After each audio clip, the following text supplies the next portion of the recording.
بسم الله الرحمن الرحيم ci turu yàlla mi yërëm mboole mi jaamam di jagleel ñaka gëm yërmaande yowmal qiyaama والشمس وضحاها sunu borom mi ngi giñ ci jant bi ak la nga xam ne mooy leerug yoor yooram ga والقمر إذا تلاها mi ngi giñit ci weer jamono ba muy topp jant ba والنهار إذا جلاها di giñ ci bëccëg jamono jam kay feeñal di génne leer ga والليل إذا يغشاها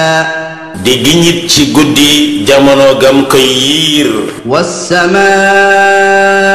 وما بناها mi ngi giñ ci asamaan ak ka nga xam ne moo tabax asamaan boobu والأرض وما طحاها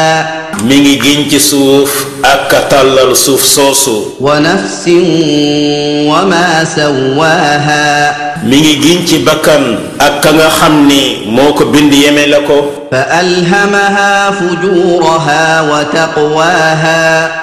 xiirtal ko la nga xam ne mooy mbewteem ga ak ragal yàllam ga قد أفلح من زكاها dana texe ka nga xam ne sellal na bakkanam ba وقد خاب من دساها waaye dana texe di dana alku ka suul bakkanam ba كذبت ثمود بطغواها wa samud dey weddi woon nañu ngir bew gañ bewoon إذ انبعث أشقاها jamono ba muy génn ka gën a texee di ca ñoom فقال لهم رسول الله ناقة الله وسقياها